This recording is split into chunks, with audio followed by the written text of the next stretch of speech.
सरदार शहर में आगामी 5 दिसंबर को उपचुनाव है। इसे लेकर पार्टी अपने अपने प्रत्याशियों को जीतने के लिए पूरी ताकत लगा रही है। कांग्रेस यहां भावनात्मक लहर के जरिए जीतने का प्रयास कर रही है। पंडित भंवरलाल शर्मा के बेटे और कांग्रेस प्रत्याशी अनिल शर्मा ने चुनाव प्रचार में सिंपैथी वोट बैंक हासिल करने के लिए पूरा जोर लगा रहे हैं। उन्होंने प्रचार सामग्री पर अपना नाम भी मैं पंडित अनिल भंवरलाल शर्मा लिखवा दिया है। साथ ही उन्होंने ये भी लिखा कि रिश्ता है पुराना, अब हमें है निभाना। वहीं बीजेपी पिछले 4 साल में कांग्रेस के द्वारा किए गए काम को लेकर के सवाल उठा रही है। बीजेपी ने सरदार शहर उपचुनाव को लेकर 40 स्टार प्रचारकों की सूची भी जारी की है, जिसके बाद अब बीजेपी भी एक्शन मोड में आ गई है। पिछले 2 दिन में राजेंद्र राठौड़, अर्जुन राम मेघवाल, गुलाब चंद कटारिया, सतीश पूनिया सहित कई बड़े नेताओं ने बीजेपी प्रत्याशी अशोक पिंचा के लिए चुनाव प्रचार किया है। चुनाव प्रचार के दौरान उपनेता प्रतिपक्ष राजेंद्र राठौड़ ने कहा कि राजनीति में मैंने हर व्यक्ति की इच्छा पूरी करने की कोशिश की है। या आप अमेरिकन आया हो, बिरला कोई ऐसा व्यक्ति होगा जगह व्यक्ति 30-35 वर्षों में अमेरिकन नहीं आया हो। मैं तो नहीं कहूं कि मैं आपकी कसौटी पर खरा उतरा हूं। बात जरूर कहूं, ये मंच पर लोग बैठे हैं।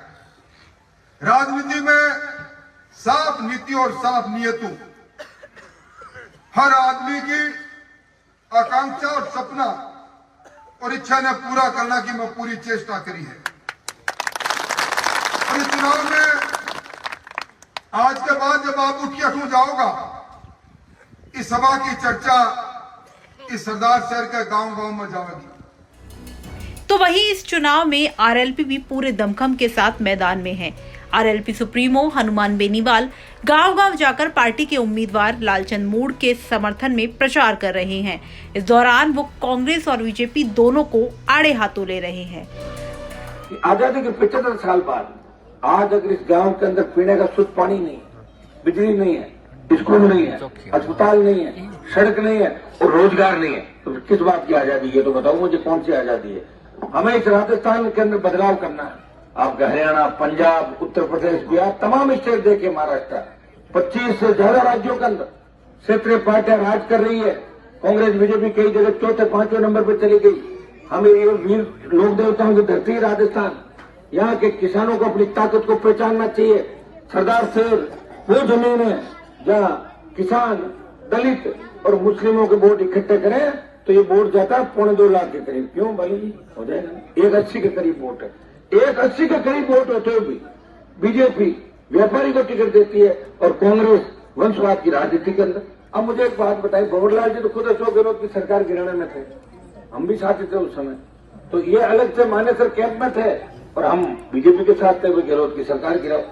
और बीच में जब बीमार हुए मिले एक बार मुझे, तो मुझे कह रहे गहलोत ने तो मतलब गहलोत को तो हटा के ही दम लूंगा। और जब आप गहलोत को हटाने की बात करो, आपका तो बेटा गहलोत की फोटो लगा के वोट मांग रहा है। ये कौन सी राजनीति भाई? तो अपने कई लोग कहते हैं ना, भंवरलाल जी का सपना पूरा करो। पूरा हो जाएगा ना, इनका बेटा जैसे हारेगा तो गहलोत की दिक्कत हो जाएगी। ये कर दो आप सारे काम, ये करना ही आप लोगों को। और भाजपा का दिमाग भी ठीक करो। मोदी जी ने पहले किसानों को तंग किया। आपको बता दें कि सरदार शहर विधानसभा उपचुनाव के लिए 12 उम्मीदवारों ने नामांकन दाखिल किए हैं। इसमें कांग्रेस से अनिल शर्मा, बीजेपी से अशोक कुमार पिंचा, आरएलपी से लालचंद मूड के साथ सीपीआई से Sawarlal Meghwal, Indian People's Green Party से परमाराम नायक, निर्दलीय उम्मीदवारों में उमेश साहू, प्रेम सिंह, सुभाष चंद्र, राजेश भाम्बू, विजय पाल शोराण, सांवरमल प्रजापत, सुरेंद्र सिंह राजपुरोहित ने नॉमिनेशंस फाइल किए हैं। अब देखना होगा कि सरदार शहर की सरदारी किसको मिलती है और आगामी 8 दिसंबर को कौन चुनाव जीतता है। राजस्थान तक के लिए चूरू से विजय चौहान की रिपोर्ट।